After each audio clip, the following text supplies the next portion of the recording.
은혜를 베푸시옵소서. 아멘. 지난주 새벽 기도부터요, 계속해서 느헤미야서를 살펴보고 있는데, 오늘 주일이지만 느헤미야서를 계속해서 이어서 살펴보면서 함께 은혜를 나누기를 소망합니다. 성경에는 위대한 지도자들 이야기가 참 많이 나옵니다. 대표적으로 이스라엘을 애굽에서 이끌어낸 모세와 같은 사람, 가나안 정복을 완수한 여호수아 같은 사람이 있고요. 또한 사사시대로 넘어가면 가장 위대하고 가장 모범적인 사사를 할 수 있는 온니엘을 비롯한 또 사무엘과 같은 사람도 발견할 수 있고, 왕정시대로 넘어가면 다윗과 솔로몬 같은 그런 사람들을 우리가 위대한 지도자로 이야기를 합니다. 그런데 성경에서 이야기하는 지도자 중에 꼭 빠지지 않고 등장하는 사람이 있는데, 바로 오늘 우리가 살펴보고 있는 이 느헤미야입니다. 오늘 본문은 느헤미야가 어떤 사람이었는지에 대해서, 왜 이 사람이 위대한 지도자인지에 대해서 우리에게 잘 말해주고 있습니다. 느헤미야는 원래 예루살렘 땅에 살던 사람이 아니라 페르시아, 즉 바사 제국 황도에 살던 사람이었습니다. 이 사람 굉장히 출세한 사람이어서요, 페르시아 황제의 술 맡은 관원이 된 사람이죠. 술을 주려면 어떻습니까? 믿을 만한 사람이어야 합니다. 그러니까 페르시아 왕 아닥사스다 왕의 신뢰를 한 몸에 받고 있었던 그만큼 출세한 사람이라고 할 수가 있습니다. 그런데 이 사람이요, 어느 날 친척 중에 한 명이 예루살렘에 갔다 와서 그 상황을 이야기해 줍니다.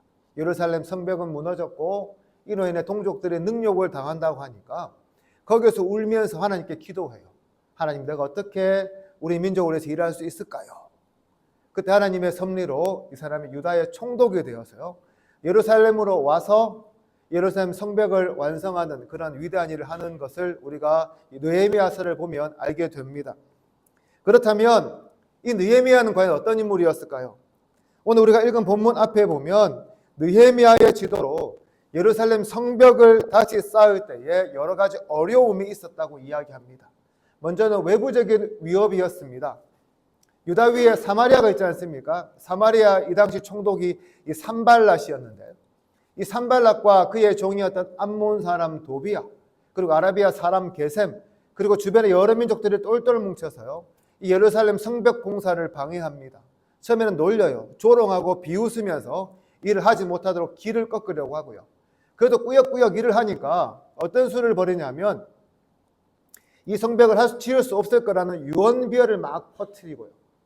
그것도 안 되니까 이제 군대를 모아놓고 예루살렘 앞에 진치고 있으면서요, 실력 행사를 하는 겁니다. 이런 외적인 문제가 있었고요. 또 반대로 내부적인 위험도 있었습니다. 뭐냐면 이 당시 유다 백성들의 형편이 말이 아니었다는 거죠. 그들은 무거운 세금과 일용할 양식을 충당하지 못해서 집과 삶의 터전인 밭과 포도원을 담보로 잡히고, 그것으로도 안 돼서 자기의 자녀들을 종으로 팔았거나 혹은 팔려고 하는 그런 처지에 있었습니다. 그런데 이런 일들이 왜 벌어졌냐 하면, 외부의 세력들, 다른 나라 민족들이 유대 백성들을 착취해서 그런 게 아니라 그 주범은 바로 같은 민족인 유대의 귀인과 민장, 다시 말해서 귀족들과 관리들 때문이었어요. 이들은 율법에 따라 산다면 같은 동족들에게 이자 노래를 해서는 안 되는데, 동족들이 급전이 필요하니까 무거운 이자를 받고 그 땅들을 담보로 잡아서 그렇게 갚지 못하면 자기들 소유로 막 하고 있는 그런 상황이었습니다. 여러분, 다른 민족들에게 소유를 빼앗긴 것이 아니에요. 바로 부유한 유대 사람들이 같은 유대 백성을 착취하고 종으로 팔아넘기며 자기의 배를 불리고 있는 만행을 저지르고 있었다는 거죠. 이런 상황에서 남편들은 열심히 일을 해서 돈을 갚고 가족들을 먹여 살려야 함에도 불구하고 모두 다 성벽 공사에 투입되어 있습니다. 아내들이 아우성이요, 하늘을 찌르고 있었다는 거예요. 그렇습니다. 느헤미야는 이 성벽을 건설함에 있어서 외적인 방해뿐만 아니라 내적인 문제도 동시에 해결해야만 했습니다. 이런 상황에서 느헤미야가 가장 먼저 한 것은요, 기도였어요.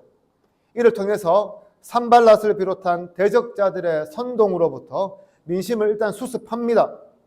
그 다음에 귀족들과 관리들을 꾸짖고 설득해서 그들이 담보로 잡았던 집과 포도원과 지금까지 받은 비싼 이자들도 다 돌려보내도록 했어요.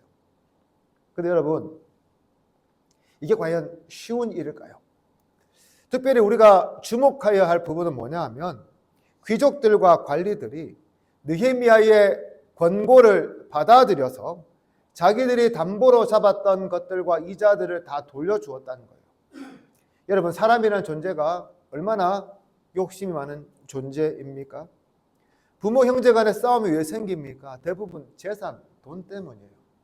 여러분, 형제들 간의 다툼도 마찬가지죠. 친구 간에 갈라서는 것도 그 문제는 보면 돈 문제가 대부분입니다. 그렇습니다. 사람의 돈 욕심에는요, 끝이 없습니다. 돈 앞에는 형제고 친구고 부모고 나라고 아무 상관이 없는 거예요. 빌린 돈이 있다고 할지라도 어떻게든 안 주려고 버티려고 하는 거죠.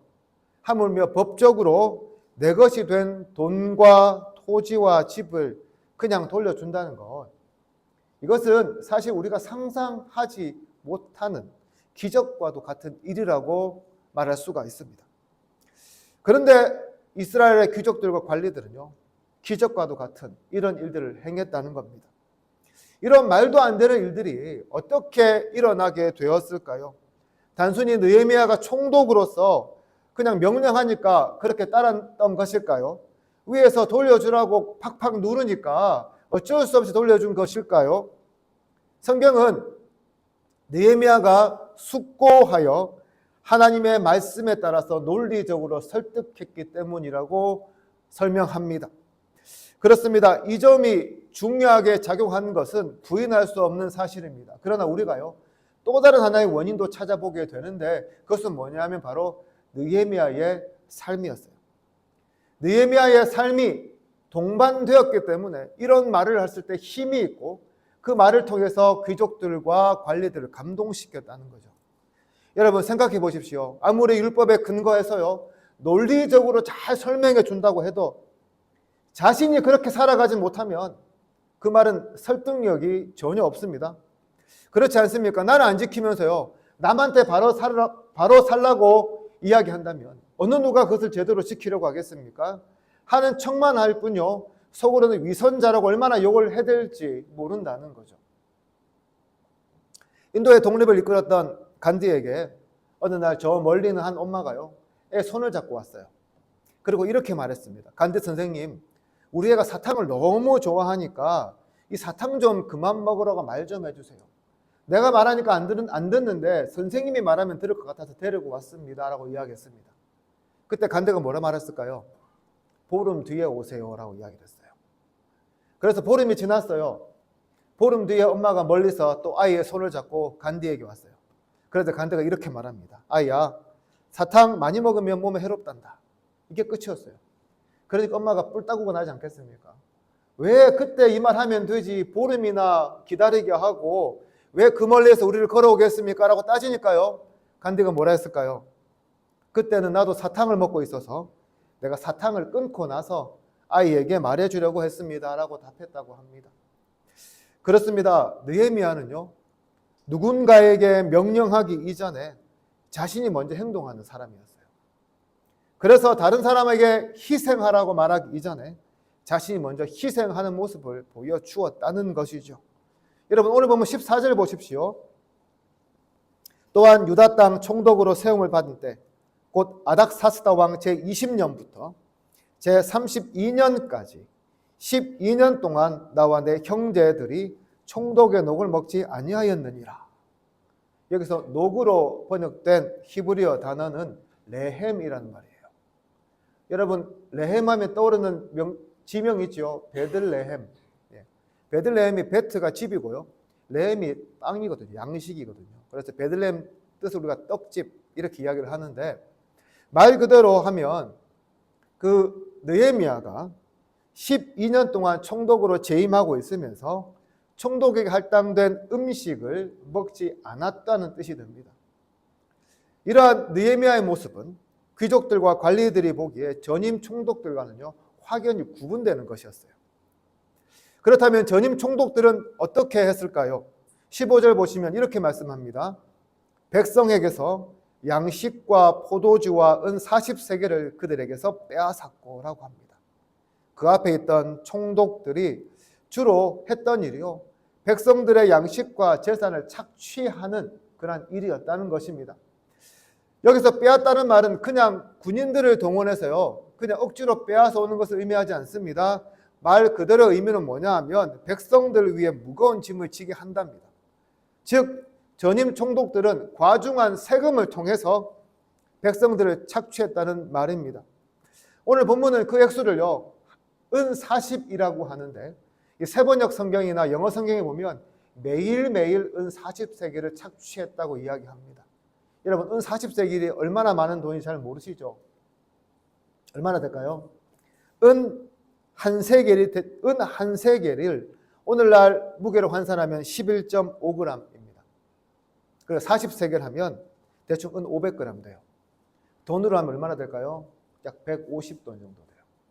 하루에 은 150돈씩이나 되는 것들을 총독이 자기 먹는다고 백성들에게 세금으로 거두었다는 말이에요. 오늘날 생각 시세로 따져도 어마무시한 그런 돈인데, 그런 돈을 매일매일 세금으로 내야 했다는 거죠.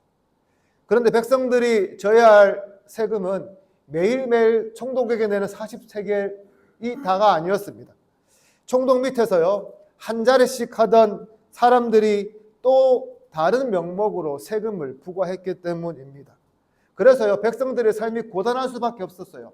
세금 내기 위해서 자기 집을 담보로 잡히고 자기 밭을 담보로 잡혀서 그것을 그렇게 해서 세금을 내야만 했다는 형편이었다는 거죠. 그러나 오늘 보면 15절에서 느헤미야는 뭐라 말하냐면 자신은 이같이 행하지 아니하였다라고 밝히고 있습니다. 여러분, 이 세상을 보면 법도 있지만요, 관행이라는 것이 존재합니다. 앞에서 그렇게 했으니까 나도 그렇게 해도 되고 백성들도 그렇게 해도 된다고 생각하는 거죠. 어떻게 보면 느헤미야는 역대 총독들이 관행적으로 돈을 모아온 그 방법들을 자기가 거부했다는 것을 보여주고 있습니다. 마음만 먹으면 세금이라는 명목하에 엄청난 돈을 뜯어낼 수 있었음에도 불구하고 그는 그렇게 하지 않고요, 거기에 드는 비용을 어떻게 해요? 자신이 온전히 충당했다고 하는 거예요. 그렇다면 그 돈이 여러분 작은 돈일까요? 아니요. 실로 어마어마한 액수가 들어가는 일이었습니다. 오늘 보면 17절과 18절 여러분 한번 보십시오. 우리 한번 같이 읽어볼까요? 17절과 18절 말씀입니다. 같이 읽겠습니다. 시작. 또 내 상에는 유다 사람들과 민장들 150명이 있고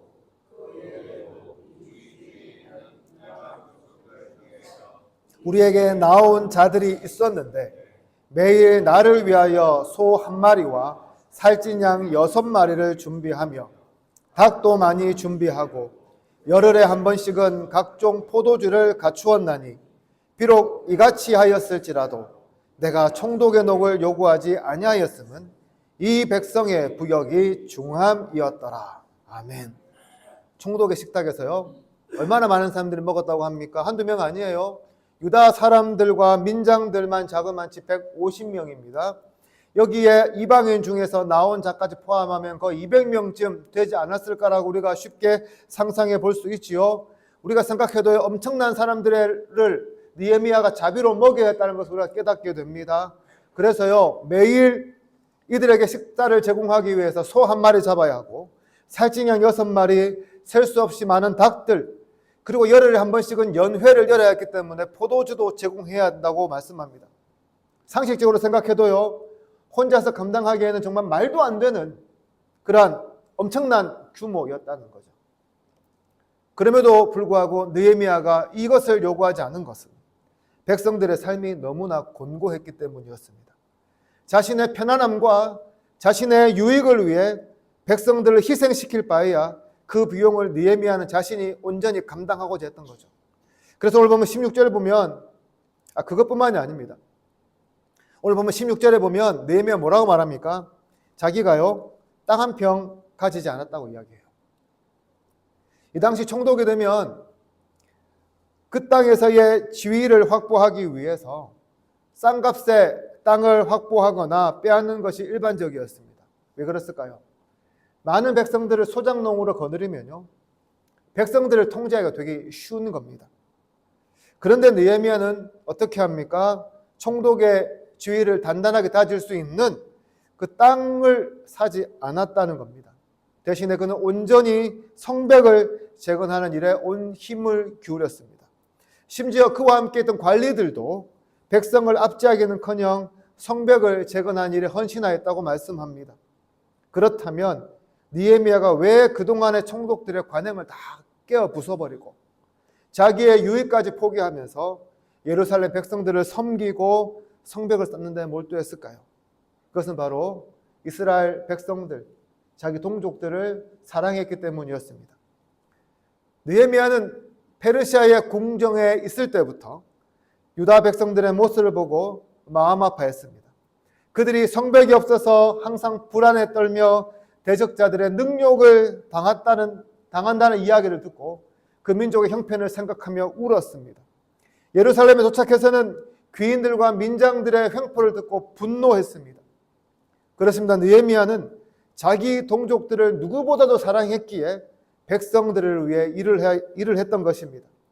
더 나아가 이미 무거운 짐을 지고 있는 백성들의 짐을 조금이라도 덜어주기 위해서 백성들에게 부과된 세금도 줄여주고 대신에 자기가 그 몫을 감당했습니다. 그렇습니다, 여러분. 지도자라면 마땅히 백성을 먼저 생각할 수 있어야 합니다. 자기가 손해가 되더라도, 자기가 피해를 보더라도 백성들의 아픈 곳을 바라볼 수 있어야 합니다. 그런 지도자라야 백성들에게 감동을 주고요, 무엇을 하든지 순종하고 따르게 된다는 것입니다. 그러나 이것이 전부가 아니었습니다. 또 다른 이유를 우리는 15절 하반절에서 찾아볼 수 있습니다. 뭐라 말씀합니까? 나는 하나님을 경외함으로 이같이 행하지 아니하였다라고 합니다. 그가 백성들을 불쌍히 여기고 자신의 이익을 포기할 수 있었던 또 다른 이유는 그가 어떻게 해요? 하나님을 경외했기 때문이라는 거예요. 여러분, 경외의 뜻이 무엇입니까? 제가 계속해서 말씀드리지만 하나님을 두려워하는 것을 의미합니다. 다시 말해서 하나님께서 이 모든 것을 지금 바라보고 계신다는 사실을 느헤미야가 알았기 때문에 함부로 자기의 유익을 사용하지 않았다는 거예요. 자기가 그 권한과 권리를 사용해도 아무 문제가 없음에도 불구하고 백성들이 힘들어하고 어려워할 것을 알았기 때문에 그렇게 하지 않았다는 거죠. 오늘 우리는 세상을 살아가면서요, 교회의 아픔들을 많이 바라봅니다. 얼마 전 유튜브 댓글을 보다가 이런 글을 읽었습니다. 인용하면 다음과 같습니다.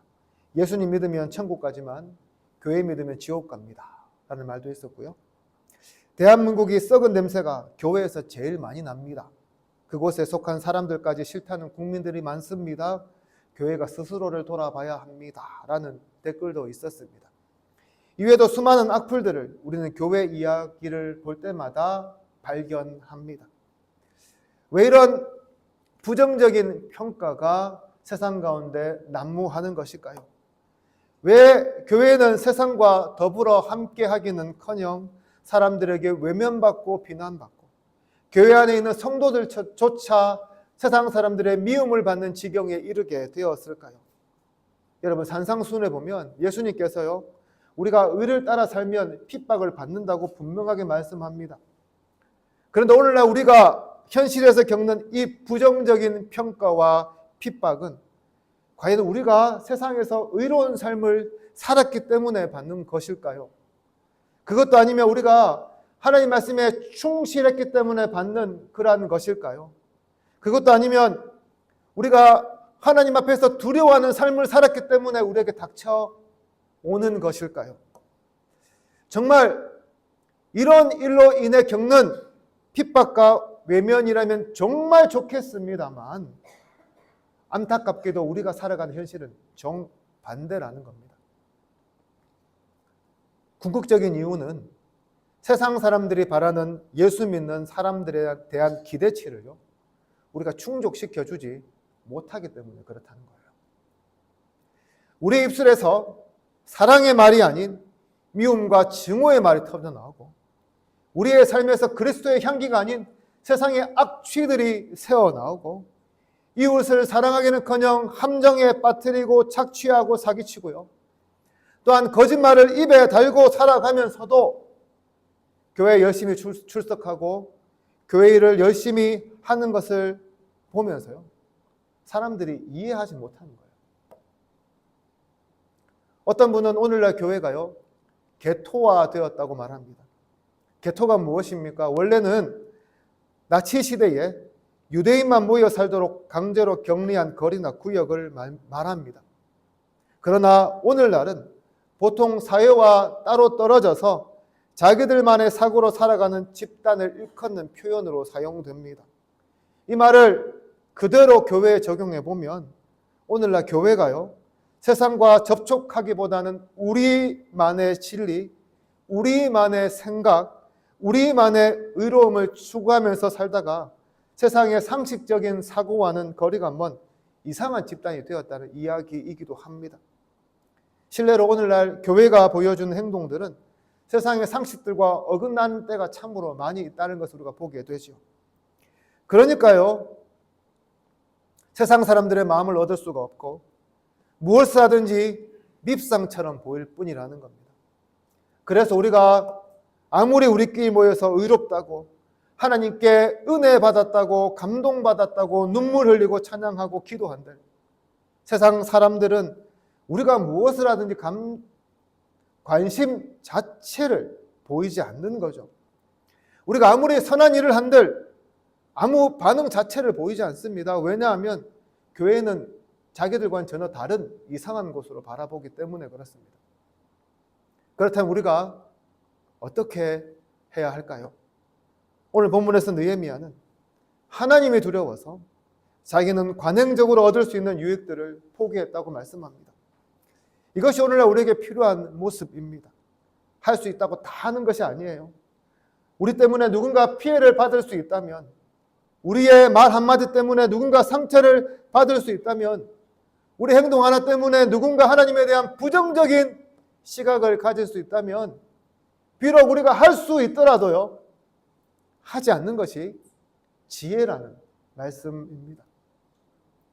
그렇습니다. 오늘 우리도 느헤미야와 같은 하나님을 경외하는 그런 마음으로 살아가야 합니다. 하나님을 두려워하면서요, 우리가 할 수 있는 것도 덕이 되지 않는다면 때로는 참을 수가 있어야 하고요, 우리가 어떤 걸 할 수 있는 권리가 있다고 하더라도요, 이 권리를 사용하면 누군가 피해를 받고 힘들 수 있다는 것을 생각하면서 포기할 수도 있어야 하고요, 때로 우리가 안 해도 될 희생들도 할 수 있어야 한다는 것입니다.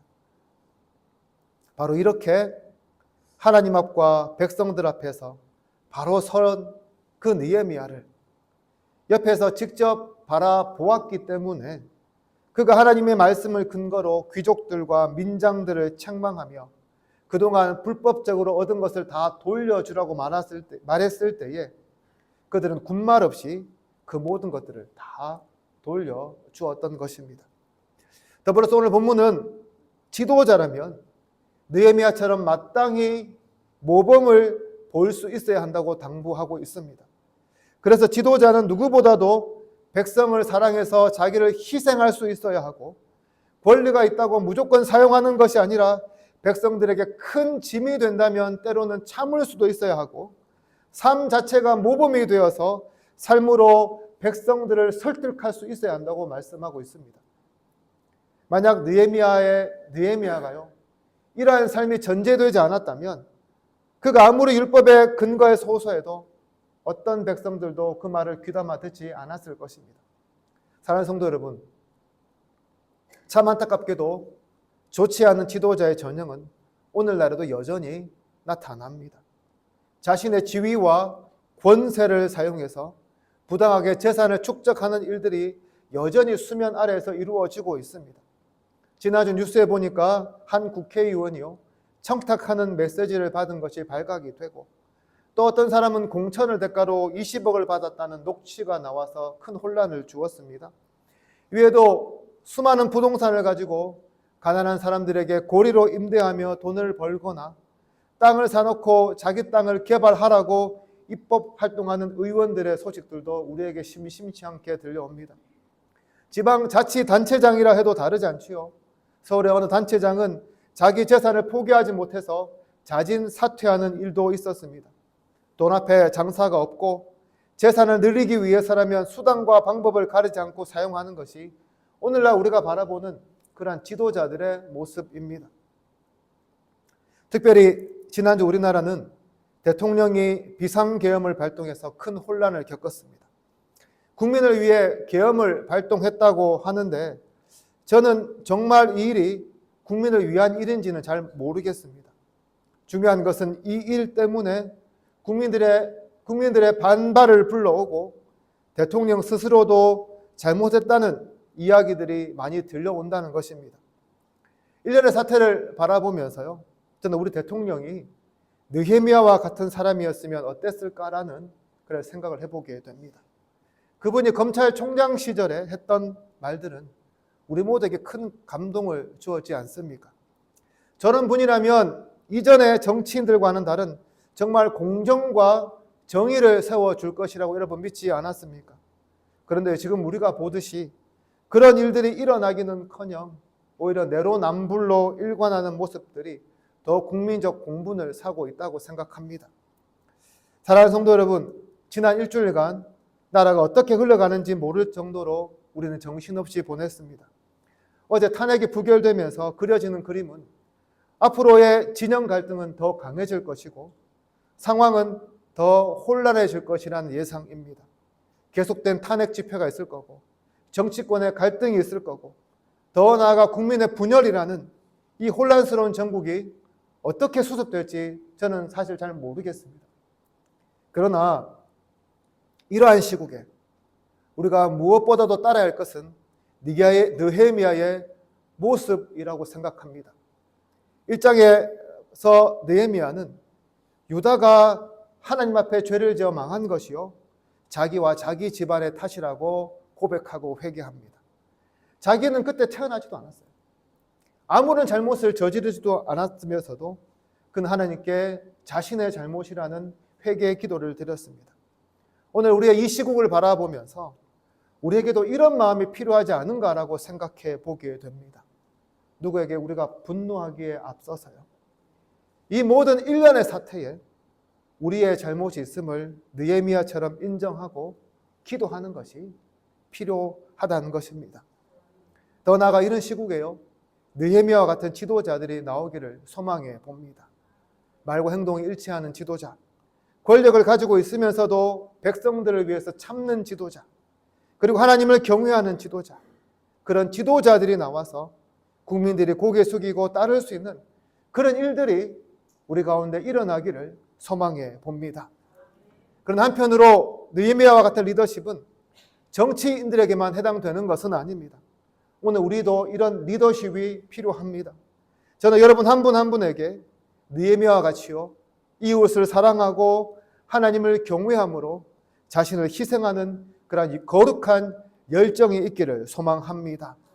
하나님이 두려워서라도 세상에 나가서 바르게 살아가기에 힘쓰고 주어진 힘과 권력이라도 끝까지 참고 인내하면서 여러분을 통해 느헤미야처럼 주변 사람들을 감동시키는 그런 일들이 많아지기를 간절히 소망합니다. 오늘날 많은 성도들이 교회에서 예배를 많이 드리고요, 모험을 많이 하고요, 기도와 봉사를 많이 하면 하나님께서 복을 주시리라고 믿습니다. 물론 그것도 틀린 말은 아닙니다. 그러나 그것보다 더 중요한 것이 있습니다. 뭐냐면요, 우리도 느헤미야처럼 교회 밖으로 나가서 우리가 있는 일터에서 우리가 마주하는 사람들에게 느헤미야와 같은 그런 희생과 섬김을 통해 감동을 주는 삶을 살아가는 것입니다. 여러분, 예수님의 마지막 명령은요, 교회를 모이라는 말이 아니었어요. 뭡니까? 가서 전하라였습니다. 여러분의 그 섬김이, 여러분의 그 헌신이요, 복음이 되어서 사람을 살리고 민족을 살리고, 그래서 여러분들의 삶을 통해서 많은 사람들에게 감동을 줌으로 하나님 품으로 인도하는 역사가 넘치기를 소망합니다. 이런 복된 느헤미야와 같은 삶을 사는 저와 여러분 되기를 주님의 이름으로 축복합니다. 기도드리겠습니다. 고마우신